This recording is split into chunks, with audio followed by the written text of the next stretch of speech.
Hey, feeling good, like I should. When in dark, walk around the neighborhood, feeling blessed. All right, let's get started on today's lesson. Lesson 2.2.3 is more work doing addition with integers, or addition of integers. In our last lesson, we talked about using the concept of Cecil on the tightrope, drawing a number line to sort of illustrate what's happening when we're adding integers together, and ultimately when you subtract, going left and right. And at the end of that lesson, we used integer tiles, those little plus and minus symbols. We're going to focus more on those integer tiles today as we learn more strategies and an official, what I'm going to give you is the official Mr. Aaron's strategy for adding integers together. Okay, so before we get there, let's just talk about a couple of properties here. They're both related to addition. There's the identity property of addition and the inverse property of addition. Both of these properties come into play when we are adding integers together. And remember, the integers are like those whole numbers, but they also include the opposites, so the positive and negative numbers. We're not going to be working too much with decimals and fractions, although the rules still apply for positive and negative decimal numbers and fractions. And there might be a couple of examples of those once we get to the end of this lesson. But for the most part, we're going to try and focus on just integers for a while. Okay, so the identity property of addition says, there you go, when you add 0 to any number, the sum is going to be the same as that number. So if I took the problem 5 plus 0, well, if you start with 5 and you don't change it, you don't add anything to it or take anything away from it, you're going to stay with your 5, right? Whether it's positive or negative, you start with -2 and you add 0 to it, you still have -2. Okay, so this is the idea that when you add 0 to a number, you're not changing anything, right? So that's the identity property of addition.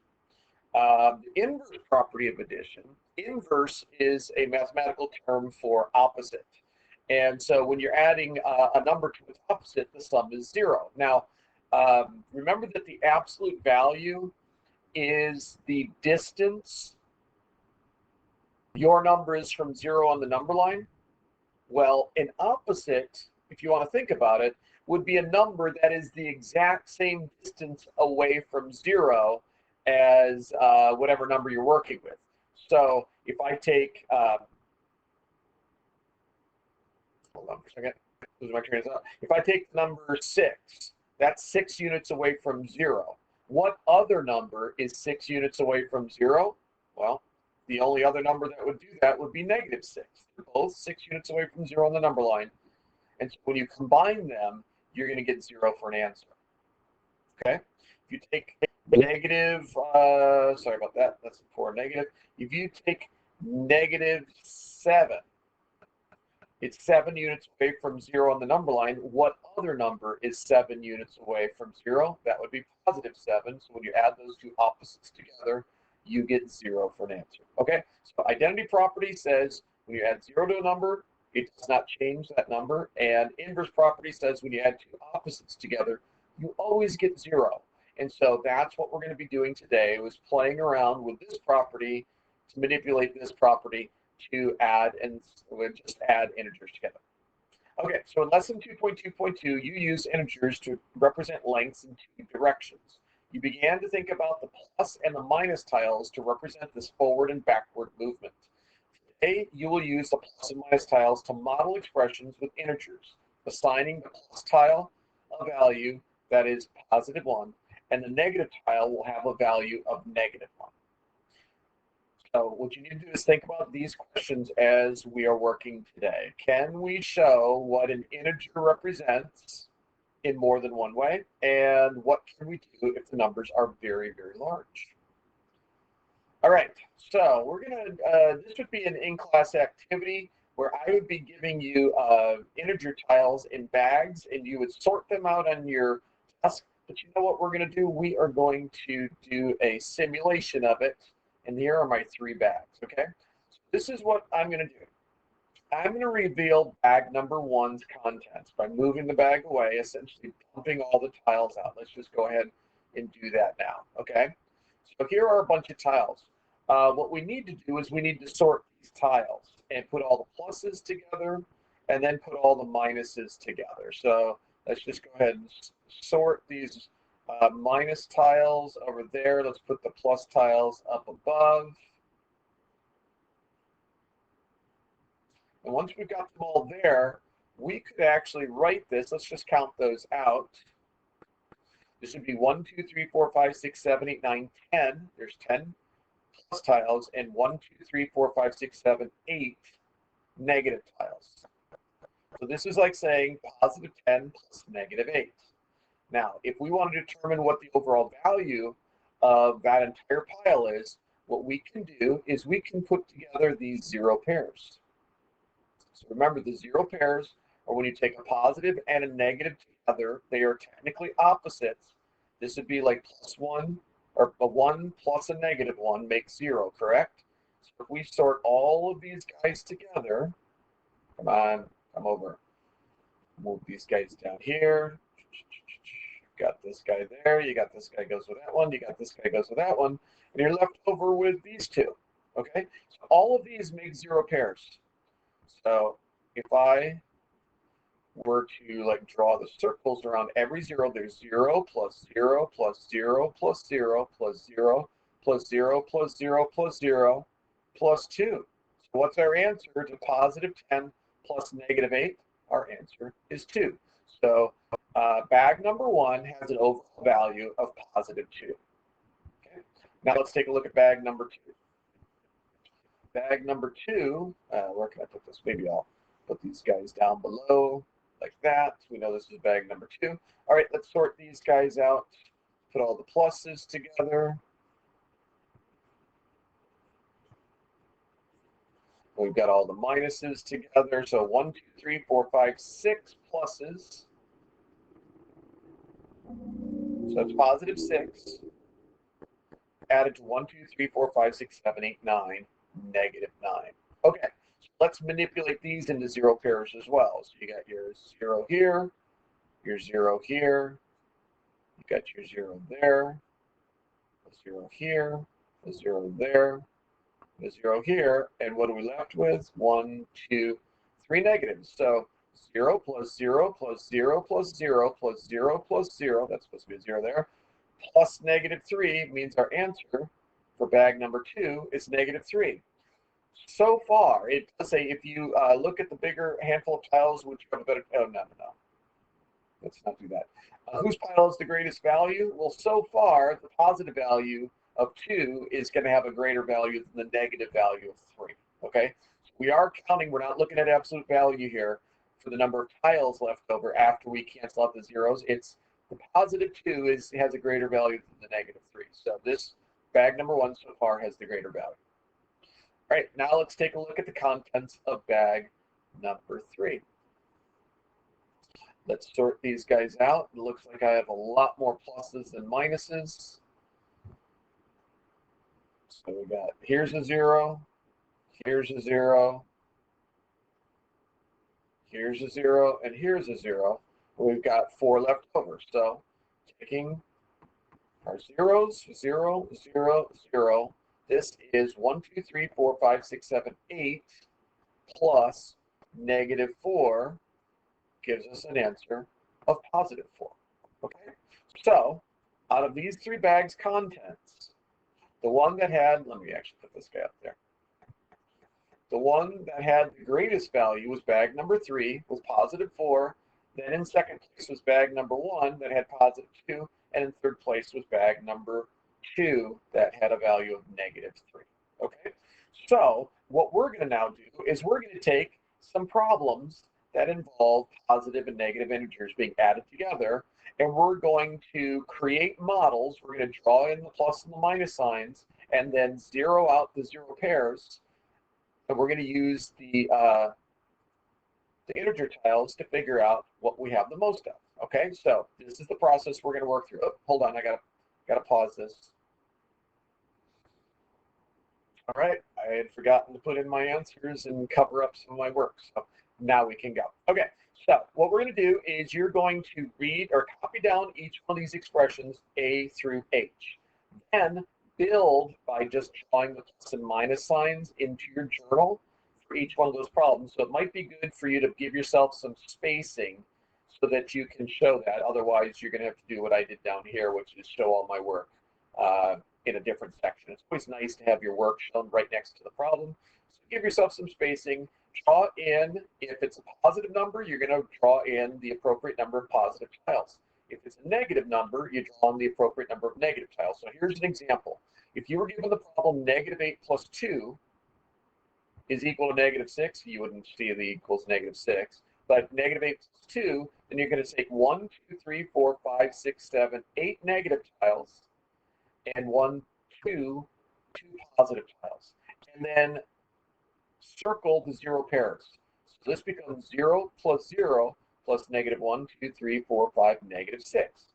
So that diagram right here is a model for this problem, where the tiles that did not get circled into the 0 pairs should only be one sign, right? You won't have any pluses and minuses left over because all the combinations of 0 pairs have been zeroed out. So you determine, are these negatives or are they positives? They're negatives, and how many negatives do we have? 6. So your answer is -6. Okay? Please copy down each one of those expressions and draw in your tiles. And when you're ready, unpause, and we'll check and see how you did. All right, so starting problem A, we've got 8 negatives and 2 positives. So I'm going to go ahead and draw those in. And we've got how many 0 pairs here? We've got 1, 2 0 pairs. So what does that leave us with? Leaves us with 6 negatives, correct? And that's our answer. For part B, we've got 5 negatives and 3 negatives. Do we have any zeros being canceled out here? No, we do not. So there's no 0 pairs there. So our answer is just the total sum of all those negatives is -8. For problem C, we've got 2 positives and 4 negatives. So it looks like we've got some 0 pairs here. Let's go ahead and circle the 0 pairs. And what do we have left over? Looks like we've got 2 negatives left over. So 2 plus -4 is -2. Here you've got -7 plus -7. So when we draw this in, we've got 7 negatives on the top, 7 negatives below. Are there any 0 pairs there? No. So we're just going to count up the total number of negatives, which is 14, which means our answer has to be -14. For problem E, you've got 4 negatives and 3 positives. So let's identify all of our zeros. 1, 2, 3. We are left over with 1 single negative, so our answer is -1. For problem F, we've got 4 negatives, 8 positives, and then another 2 negatives. So when we put all those together, what do we have here? 1. Where are my other positives? Oh my goodness gracious, hold on. Okay, much better. You know, it's okay to make mistakes sometimes. The important thing is catching your mistake and fixing it. So we've got 4 negatives, 8 positives, and another 2 negatives, right? 4 negatives, 8 positives, 2 negatives. So hey, stop it. Let's circle all of our 0 pairs. And zeros with 2 positives left over. So our final answer here has to be +2. Now for G, we've got 3 negatives, 5 positives, and then another 3 positives. So let's zero out 1, 2, 3, all the 0 pairs, leaving you with 1, 2, 3, 4, 5. So our answer is +5. And then the last problem has 6 negatives and 6 positives. So what's going to happen there? 1, 2, 3, 4, 5, 6. We're adding opposites together, so our answer is always going to be 0 when something like that happens. Okay, so there are some rules for us to follow. I'm not sure if you picked up on what the rules should be, but let's move to the next page, and I want you to carefully write these rules in. Okay, so the rules are for adding integers. If the signs of your integers that are being added together are the same, then you're going to add the numbers and you're going to keep the sign. Okay, so take a look here. 5 plus 2, those are both positive numbers. You got 5 positives and 2 positives. There's nothing to cancel out, so you just combine them all to make 7. The same thing works with the negative numbers. If you got 3 negatives and you add another negative to that, you've got a total of 4 negatives there. There are no canceling, nothing is canceling out here. Okay, so when they're the same sign, both of these are negatives, so you're going to have a negative answer. You add the numbers, you keep the sign. Positive numbers, we've been doing this since kindergarten. Positive numbers, you're going to add the numbers and keep the sign. When you're in kindergarten, first grade, and second grade, you had no idea there were such things as negative numbers. You just dealt with positives, so we didn't bother telling you anything about this rule at the time. All right, now let's take a look at problems where the signs are different. When the signs are different, you're going to get some zero pairs. So you're going to eventually do a subtraction, right? And you're going to keep the sign of the greater absolute value. So if I'm looking here, which one of these two numbers has the greater absolute value? The 6 does, right? So 6 is a positive, which means our answer is going to be a positive. And then I always ask the questions, how many more positives do we have than negatives? Well, go ahead and circle out those zeros. 1, 2, 3, 4. You've got 2 more positives than negatives, so your answer is positive 2. Here we've got 5 negatives and 4 positives being added together. This has an absolute value of 5. This has an absolute value of 4. So this is the number with the greater absolute value. So your answer is going to have that sign. It's going to be a negative. When you think about it, what I tend to ask is, which do you have more of? More negatives or more positives? In this case, we've got more negatives. And so the question of how many more negatives do you have? 1 more negative means your answer is going to be -1. Okay, so make sure you get this written in, and every time you're answering a problem that involves you adding integers, think of these rules. Are there any zero pairs? When the signs are the same, there won't be any zero pairs, so you're just going to add the numbers and keep the sign. When you're subtracting, no. When you're adding numbers with different signs, you will get zero pairs, so there'll be a subtraction that happens here. 5 minus 4 is 1, and you keep the sign of the negative because you had more negatives here than you had positives. So that's where a problem like this becomes beneficial to think in those terms.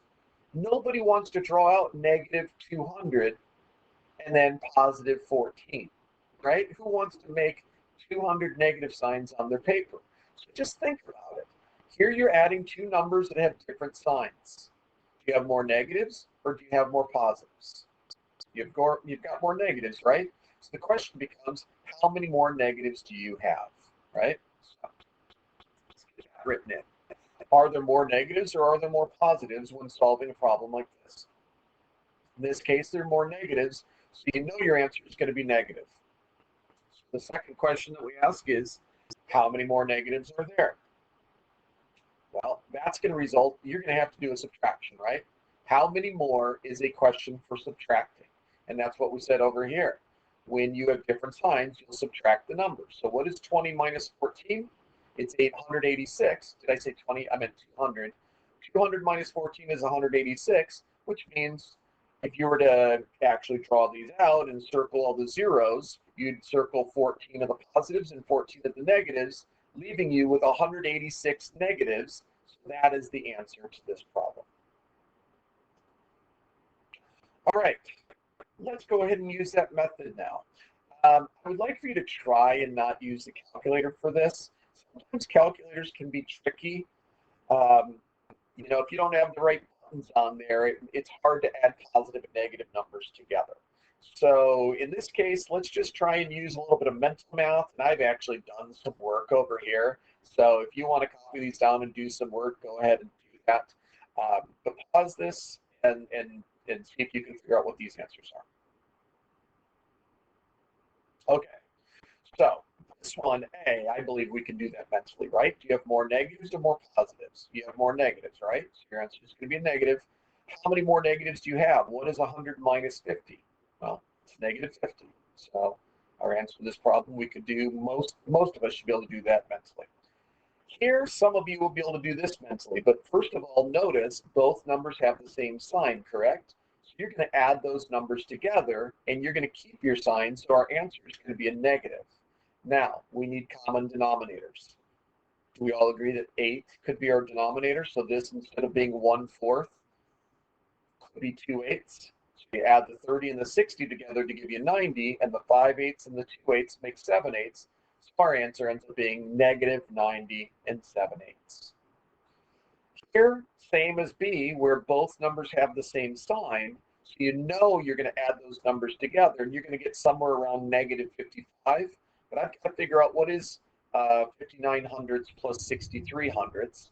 So I just stacked those together and added them, and the sum is 56.22. But remember, they were two negative numbers, so you got to keep that sign. So it's negative 56 and 22 hundredths. And then for the last problem, you're going to do a little of both. You're going to add these positives together, you're going to add those negatives together, and then at the end, you're going to do a subtraction. So what is the sum of 75 and 160?